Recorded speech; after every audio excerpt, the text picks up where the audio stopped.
Ronin Army, handa na tayong lumipad.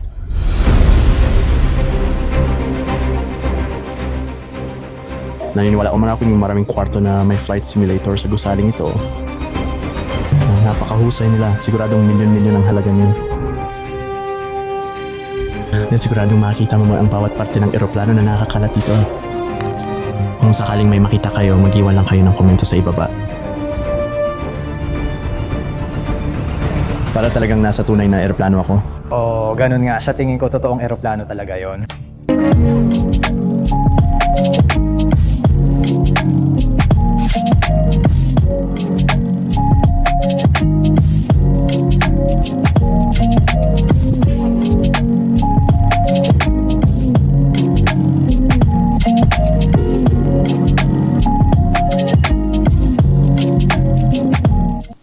Kamusta pamilya Rowan? Welcome muli sa channel. Ako si Steve Ronin at ako naglalakbay tayo sa mga nakamamanghang pakikipagsapalaran. Ngayon babalikan natin ang isang lugar na in-explore ko 3 taon na ang nakalipas mula sa aking mga archive. Nakatago sa likod ng perimeter ng Heathrow Airport, lampas lang sa ingay ng mga jet engine at sa mga anino ng mga commercial airliner, naroon ang isang lumang gusali na may nakalimutang nakaraan. Ang hindi alam ng marami, ang lugar na ito ay original na planong gawing bagong passenger terminal, isang posibleng extension ng Heathrow mismo. Pero sa kalagitnaan ng pagpaplano, nagbago ang desisyon. Imbes na magsilbi para sa mga pasahero, ang lugar na ito ay inihanda para sa mga taong nagsisilbi sa kanila. Dito, isinilang ang British Airways Crane Bank Training Center, isang pasilidad na naging isa sa pinakamahalagang training site ng aviation sa United Kingdom. Una itong binuksan noong dekada 50 at nagsimula ang Crane Bank bilang isang kumpol ng mga silid-aralan at opisina ng administrasyon. Ngunit sa mga sumunod na dekada, lumawak ito at naging isang malawak at makabagong training ground kung saan 10,000 crew members ang tinuruan kung paano lumipad sa himpapawid. Sa rurok nito, mahigit 21,000 cabin crew at piloto ang nagsanay dito mula safety procedures hanggang tamang asal sa eroplano. May mga simulator ding katulad ng loob ng Boeing aircraft. Paulit-ulit nagsanay ang mga flight attendants sa evacuation, water landing at emergency protocols hanggang instinct na ang manaig sa takot. Noong unang bahagi ng 2000, mas pinalawig ang sentro at nag-alok ng mga Flight Safety Awareness Program para sa mga profesional sa industriya ng langis at gas. Naging lugar ito kung saan maging sibilyan ay makakaranas ng kaguluhang dulot ng emergency sa ere. Hanin 15,000 tao na ang nakaranas ng kakaiba at matinding karanasang ito bago ito isara na nakakalungkot. May totoong dahilan ng bawat pagsasara nito. Habang umuunlad ang teknolohiya at tumatanda ang mga pasilidad, lumipat ang British Airways sa mas bago at modernong mga training facility.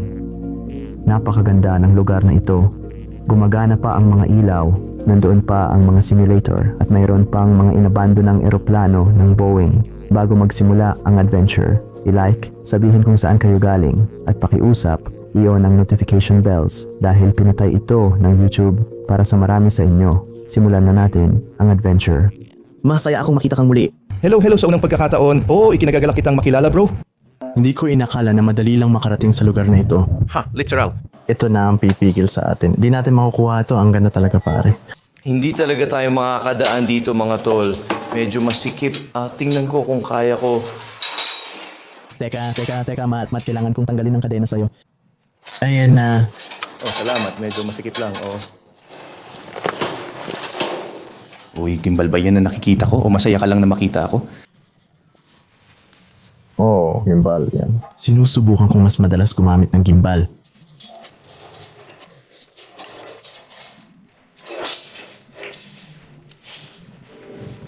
Tingnan mo yan, dumarating na ang eroplano.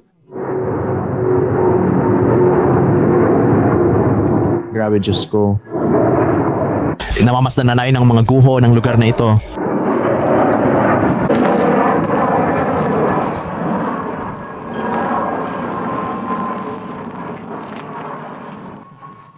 Tagumpay.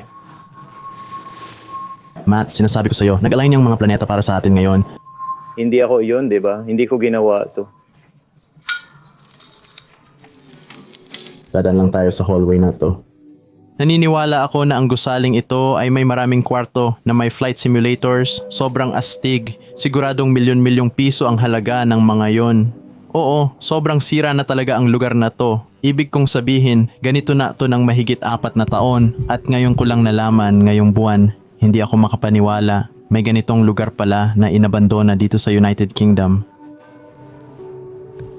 Mukhang lahat ng mga kable at tanso ay kinuha na ng mga magnanakaw, mga taong nagnanakaw ng gamit dito. Kaya siguro matagal-tagal na talagang inabandona ang lugar na to. Sige, sigurado. Ano yun?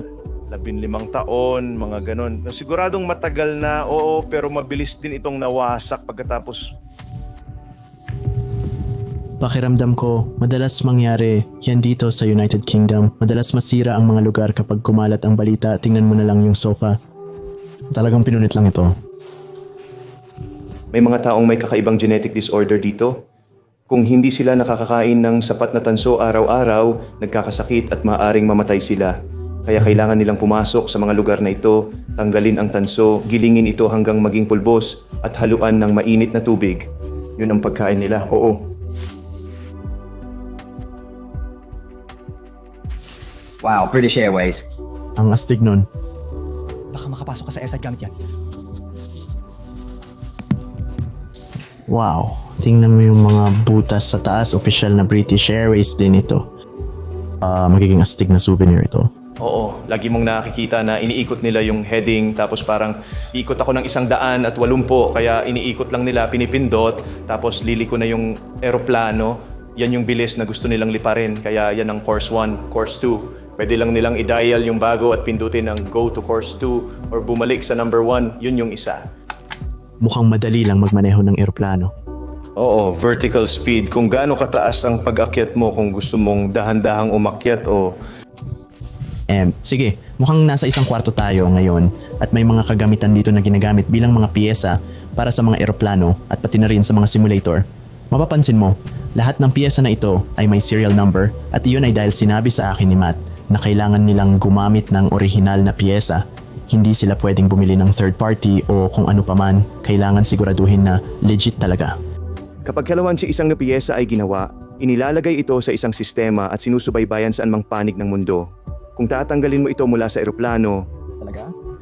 Wow. kapag naglagay ka ng bagong eroplano, kailangan itong irehistro at ginagawa ito para maiwasan ang mga peking piyesa o mga piyesang hindi maayos na na-certify na mapasok sa sistema dahil hindi sila pwedeng magbakasakali. Tama. Hindi itong sa ang dahilan kung bakit malapit nang itigil ng Russia ang pagpapalipad ng kanilang fleet ng eroplano dahil hindi na sila makakuha ng mga piyesa. Ganun ba? Naiintindihan ko. Kaya pala, hindi ko alam na magkakaroon pala ito ng epekto ngayon. Sa loob ng ilang buwan, lahat ng eroplano sa Russia ay hindi na makalipad at ito ay makikita sa balita. Sige, baka mag-explore tayo ng mga abandonadong eroplano sa Russia. Ayos yun, astig yun. Grabe, ang wild lang talaga makita to. Siyempre, luma na ang mga to at may mas bago at mas modernong mga eroplano na ginagamit ngayon. Katulad ng 707s at mga ganitong bagay, baka lumana rin tulad nito. Oo, yan ay automatic pilot. Itong bagay na to ay COM selector, kaya pwede mong piliin ang very high frequency radios. Ito naman ang mga volume controls, kaya pwede mong hinaan o lakasan. Kung mas malakas ang isa kaysa sa isa pa, pwede mong i-adjust ang volume ayon sa gusto mo. Tingnan mong mabuti ito, may YouTube button para pag naboboring sila habang naka-autopilot, pipindutin lang nila ang set tapos manonood na ng YouTube. Bago pa magka-Bluetooth ito sa tingin ko. Pare, nilalaro ko lang to kanina pero ito yung autopilot engagement system. Ayan autopilot engagement. Sa tingin ko nabasa ko dati na, alam mo yon, karamihan ng piloto pag lumilipad ng eroplano, naka-autopilot lang sila. Ang pinaka-importanting bagay na kailangan nilang kontrolin ay yung takeoff at landing. Kamangha-mangha ang sinabi ni Matt na kailangang gumamit ng mga tunay na piyesa para siguradong 100% ligtas at walang problema. Medyo nakakalma ako dahil doon kapag sumasakay ako ng eroplano. Minsan, kinakabahan pa rin ako ngayon. Nakailang daang lipad na ako pero oo, natatakot pa rin ako kapag may turbulence. Pero talagang nakakapagpakalma yun sa akin. Sigurado akong makakahanap ka ng mga parte ng eroplano dito. Kung may makita ka, mag-iwan ng komento. Ito, naka-case pa, parang naka-bubble wrap. At ang iba ay nasa mga kahon pa. Nakakabaliw isipin na may ganitong mga bagay pa rin na naiiwanan. Ilan sa mga television na ito ay gumagana pa, pero hindi ako sigurado kung aling mga particular. Tumingin sa kabila, makikita ang mga screen. Oo nga, okay, interesante. Siguro mga television ito para sa mga eroplano, parang mga monitor, kasi bakit ang daming ventilador sa likod nila? Oo, ang daming laman sa loob nila. O, pwede rin silang naging display para sa isang terminal, kahit papaano. Totoo. Dito sila nagsasanay ng mga staff para sa mga bagahe. Sa paliparan, may terminal at mga screen sa itaas nila at Totoo. Ipoprogram nila ang mga terminal na yon, malamang para ipakita sa mga tao ang laman ng screen. Sa tingin ko tama ka. Oo, ang daming iba't ibang kagamitan. May Ethernet switch para sa internet. Abutin tayo ng buong araw para mag-ikot dito. Maraming gusali rito sa malaking complex na ito. Mga pare, may konting patikim tayo dito. Mukhang simulator room ito, medyo maliit lang. Yung mga makikita natin mamaya ay talagang malalaki kumpara dito. Pero gusto ko lang ipakita sa inyo para may comparison kayo. Baka magkahawig din sila. Ay grabe, tingnan mo yan. May mga aviation headset dito, ang mga luma na to. Tapos may listahan ng mga numero ng flight simulator unit. Grabe, pinapakita kung gaano karaming simulator ang meron dito. Nakasulat pa nga yung engineering team, tapos structures. Ang dami ng kwarto para sa mga simulator. Siguro mahigit 15 simulator ang nandito.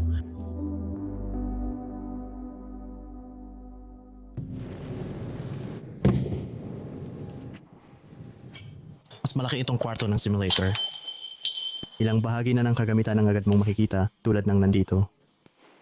Bahagi nito ng projector. Marami sila. Wala dito ang mismong pod o ang cockpit. Makikita natin yun mamaya, pero ganito ang itsura ng karamihan sa mga kwarto na may mga simulator. Sigurado akong nandito ang mga control room.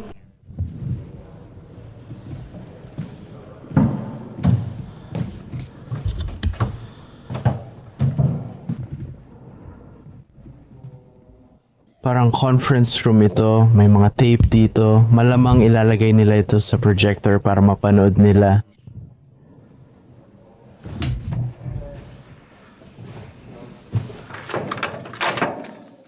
Oh, tingnan mo yan. Parang pelikula sa sinehan. Ngayon na may isang kwarto dito.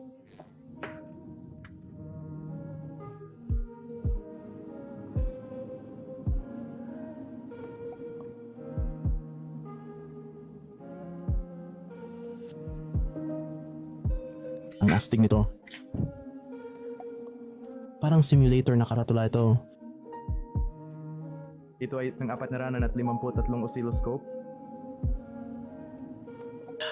Parang isang bungkus ng mga plaka mula sa iba't ibang estado at isa pala itong palaisipan. Kami ang mga tao ng Estados Unidos upang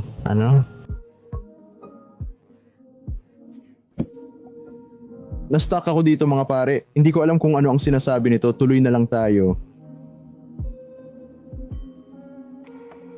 Tingnan nyo ito, mga pare. Ito ang engineering training room at ito ay parang silip sa kanilang classroom. Sa totoo lang, hindi ko alam na ganito pala ito. Kapag sumasailalim ka sa training para magtrabaho sa isang airline, parang nasa college campus ka talaga ngayon. At gusto ko kung paano ito itsura, kung paano tumutubo na ang mga lumot sa desk. Sige, mga pare, itong kwartong ito ay may simulator. Kapag iniisip ko ang simulator, naiisip ko yung mga nakikita sa mall na sinasakyan mo. Pero ito ay wala sa imahinasyon ko ang itsura nito. Wow. Ay grabe. Iyan ay isang simulator. maligayang pagdating sa aking munting kaibigan. Ay grabe. Ang laki niyan.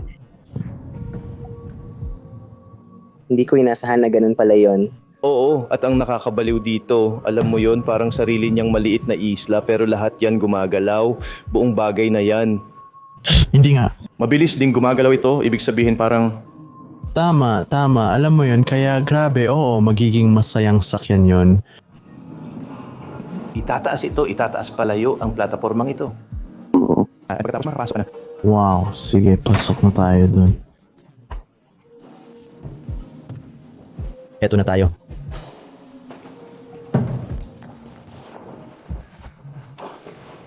Pwede kong iwan ang bag ko dito. Grabe. Ilalagay ko ito dyan. British Airways.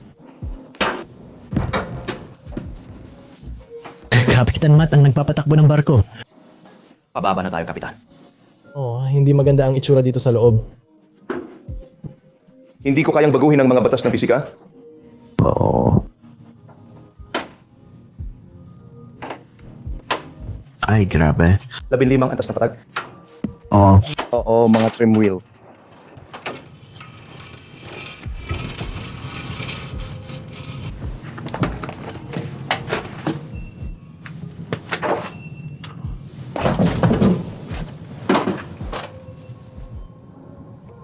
Ang ayos nito.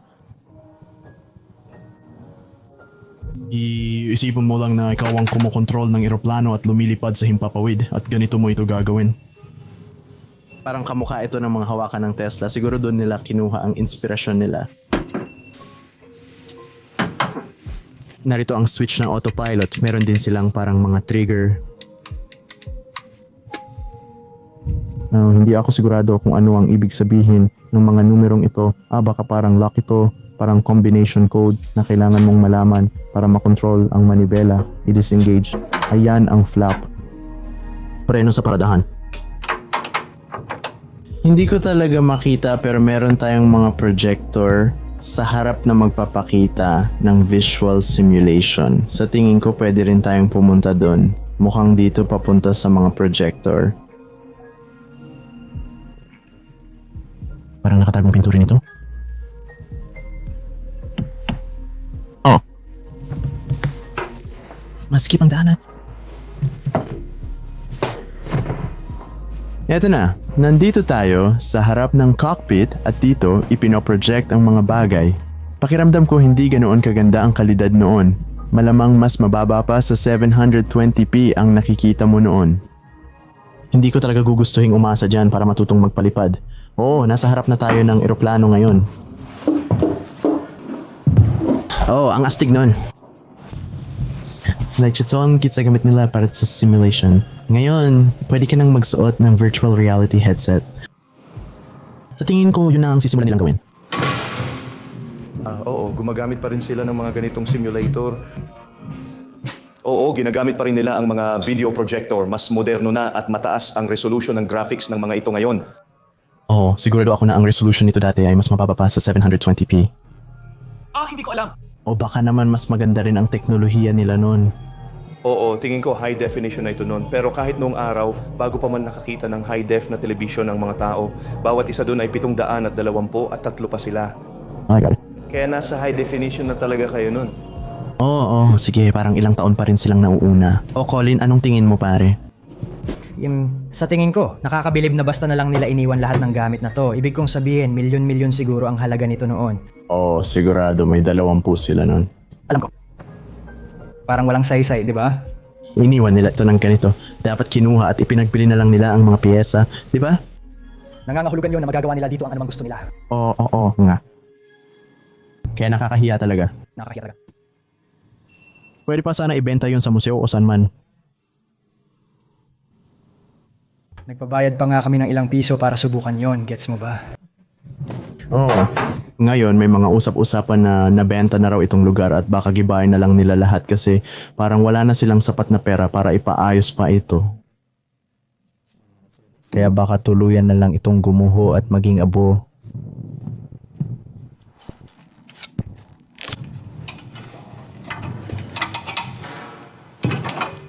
Nakahanap ako ng paraan para makapunta kay Matt.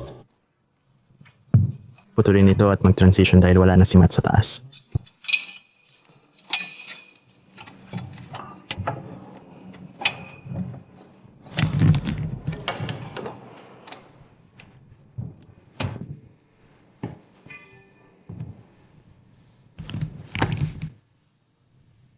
Yan ang nagpapalagay ng imahe sa mas mataas na. Oo, tumitingin sila sa loob at nakakakuha sila ng napakalawak na anggulo ng view sa screen sa loob. Sige. Isang kurbadong screen sa loob. Marahil iyon ang paraan ng pag-project doon. Mukhang ito ang mga projector. Tulad ng sinabi ni Matt.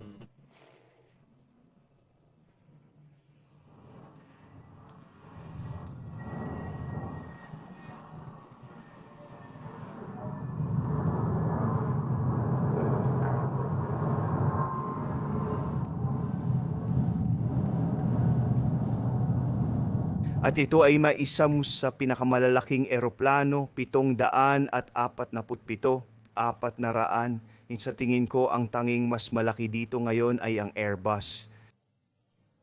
Mukhang pinasok na talaga ng tagakuha ng bakal ang mga yan. Kumuha na ng ilang piyesa.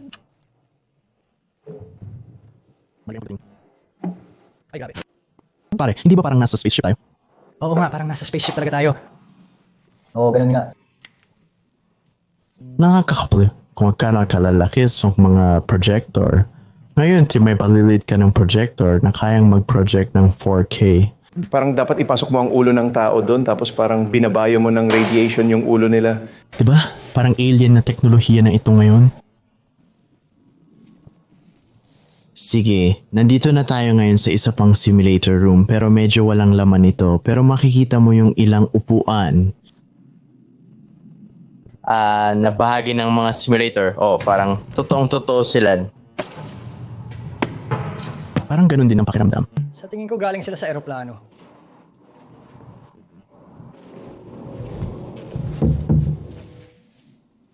May laman ba sa loob? Ano ba to? Uy, ngayon ko lang napansin. Pare, isipin mo na lang kung may biglang lumabas. Ayokong mapunta sa ilalim nun. Bakit kaya nila inilagay yun sa taas? Kailangan ba nilang sumakay roon? Sa palagay ko, naroon lang talaga yun para sa sayawan o pelikulang ginagawa roon. Parang roller coaster lang talaga ang buong lugar na to, di ba? Posibleng dati binababa nila iyon at may ilang nagtutulak mula sa magkabilang gilid para paikutin ito sa gilid.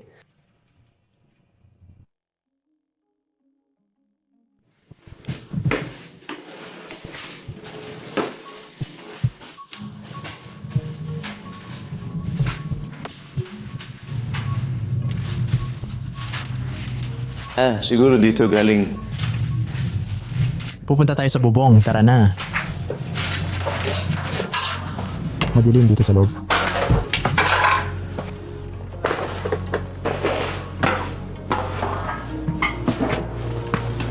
Ang ilaw, kaya nahanap lang namin yon sa sahig.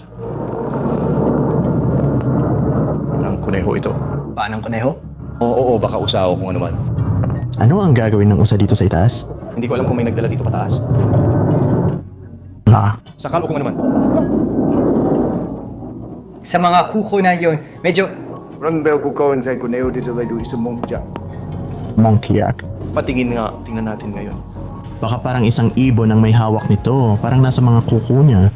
Baka kaya kong buhatin ng isang monkjack, pero pati mga lobo rin. Minsan, nakakita ako ng uwak na pumupulot ng maliit na kuneho. Hindi ito nakalayo, ngunit nakakabilib pa ring panoorin. 12 talampakan ang taas nito sa ere bago niya binitiwan. Parang umingit iyon at tumakbo palayo, nakakatawa talaga. Grabe ang pagod, ang daming hakbang pero sa wakas, nakarating din tayo sa huling palapag at sa tingin ko, dito na tayo aakyat papunta sa bubong. Naku, kailangan talagang mag-ingat sa bawat hakbang dito.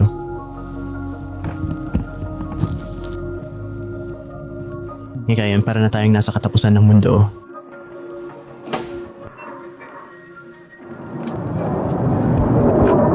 Ang ganda naman yan. Ito na ang feeling ko. Excited na akong mag-relax dito sa taas. Ilang oras na rin tayong nag-iikot dito. Mga 3 oras na yata, mga kaibigan. Katabi lang natin ang British Airways at literal na katabi rin nito ang Heathrow Airport. Kita rin ang ilang eroplano sa pagitan ng mga puno.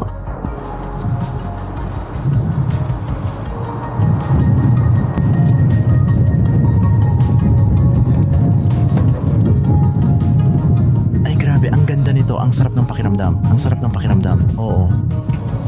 Tumingin ka, ang ganda ng view.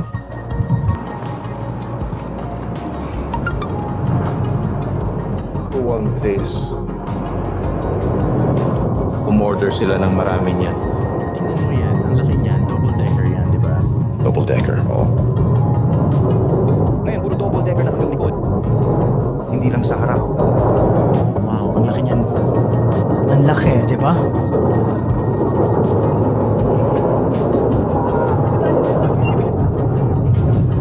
Parang umaandar lang siya ng 10 milya kada oras. Isa itong napakalaking balyena.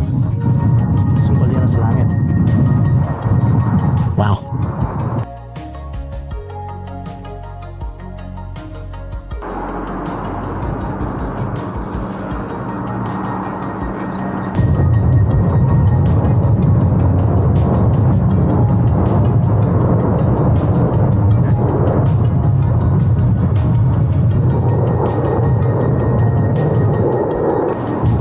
Grabe, ang sarap mag-relax mga tol. Ito ang buhay.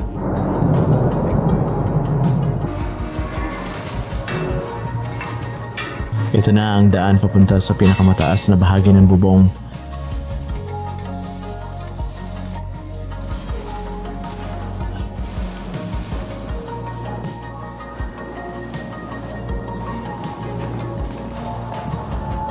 Medyo parang esponga ito sa hindi ko alam na dahilan. Ang weird.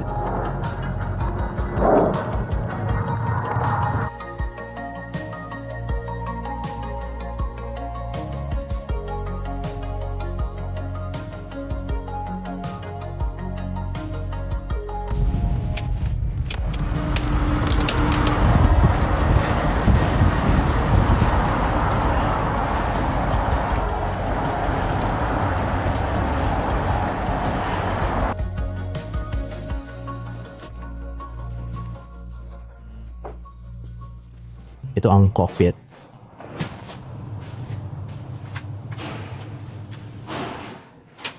Ang astig talaga.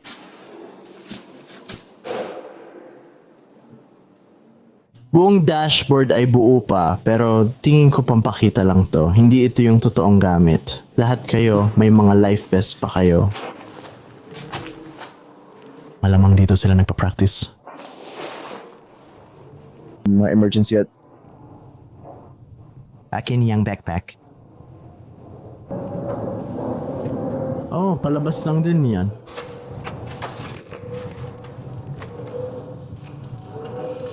Kasi ang daming kalapati at ang daming dumi sa sahig. Ayokong matalsikan ang dumi ng kalapati. Sabi nila, swerte raw yon pero delikado at masama rin. Sa tingin ko, dapat dun tayo pumunta yung 2 palapag. 2 palapag pala yun. Grabe, may nag-vandal na agad dyan. Sayang naman. Grabe, pare. Ito na siguro ang pinaka-astig dito. Ang lupit. Ano? Pakiramdam ko'y para akong totoong eroplano. Tama ka. Sa palagay ko, totoo nga. Tama, pero ginagamit lang nila ito para sa pagsubok. Oo, halos ganun na nga. Oo, makikita mo dito na totoong eroplano talaga ito dati. Halos tinanggal nila yung buong harapan. Tama, wow. Nandito pa rin yung mga computer. Nandito pa rin yung mga computer. Lahat ng kagamitan.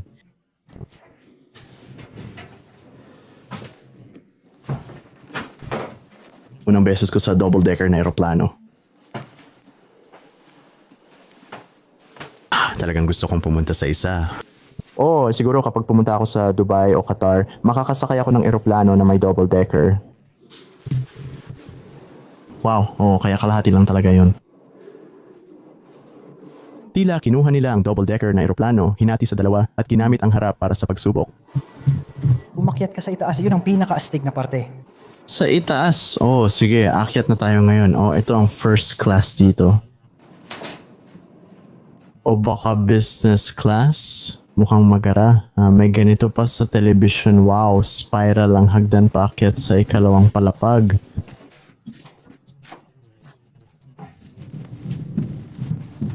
Sa totoo lang, medyo madami-dami ang mga habang. Diyos ko, ang cockpit. Ang astig, di ba? Grabe yun.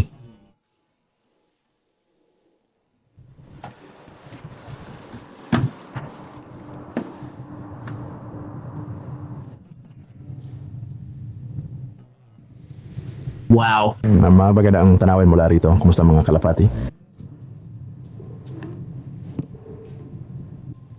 It's between bahagi ng pasahero. Sa tingin ko dito na nagtatapos yun. Kailangan natin ng control sa torque. Ay, leche. Hindi ko inasahan na babagsak yun ng ganun. Lagusan mo yan na paakyat ang daan. Oh, Diyos ko. Gamitin mo yan para umakyat sa isang bagay. Pwedeng umakyat sa ibabaw. Well, ganun yun kung nag-crash ka sa dagat o kung anumang ganun at kailangan mong makalabas. Malamang ginagamit lang ito para sa training.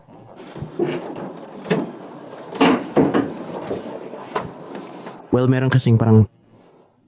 Alam mo ba kung ano yun? Yan ay isang trampoline.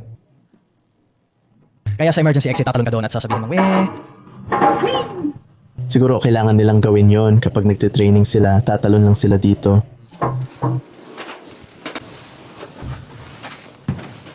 Sige Ronan Sam, sige Ronin Army, handa na tayo para sa paglipad. Ano nung destinasyon ang gusto ninyong puntahan? I-comment nyo lang sa ibaba. Dadalhin ko kayo doon. Ayan, dyan tayo susunod na mag-e-explore. Kaya kung gusto nyo mag-explore ako sa isang particular na bansa at mag-shoot at mag-explore doon, mag-comment lang kayo sa ibaba at pupunta na tayo ngayon sa destinasyong yon. Sige, handa na ba kayo? Oo, handa na ako. Sige, lahat ng unit. Di ko alam kung paano magsalita na parang piloto. Buong lakas ang mga makina. Sige. Matt, kailangan namin ng tulong. Hindi namin alam kung paano magpalipad. Hindi namin alam kung paano paliparin to. Oo, sigurado akong kaya nyo. Wala na kayong pag-asa mga bata. Nasaan ang pindutan para paandarin ang makina? Tabihin ko sa iyo ang natuklasan ko kung tama ako. Sasabog ba yan? Ito ay isang sobrang lumang bagay. Handa ka na ba rito? Diyos ko, huwag mong gawin yan. Nag-video rin ako kaya ipakita mo sa camera. Oh, ayan tayo. Tapos, Maganda talaga, di ba? Ganun pala ginagawa yan, ano? Sa totoo lang, di ko pinapansin ang pinakamagandang bahagi. Ano? Yan, dyan. yan ba ay pito? Hindi, yan ang sulo. Sa tingin ko, kailangan mong hilahin ng isang bagay, tapos iilaw ang bombilya. Sandali, pwede ko bang ipakita ito sa camera? Sige, tingnan nyo ito mga kaibigan kung ano ang dinala ni Matt. Sandali lang. Dubleng suntok. Dubleng spa!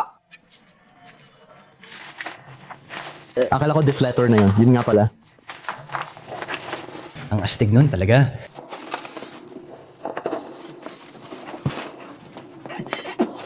Ilagay mo lang sa bibig mo, tapos pwede mo nang dagdagan. Bumababa na. Sige na nga, bahala na. Lilipad na lang tayo. At buti na lang may mga ganito tayo. Kung sakaling bumagsak tayo, ayos lang tayo. Sige, lipad na tayo. Handa ka na? Handa ka na?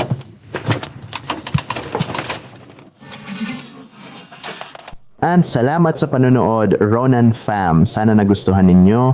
Kung mag-subscribe at i-on ang notification bell para sa mga paparating na kamanghamanghang abandonadong lugar ngayong taon.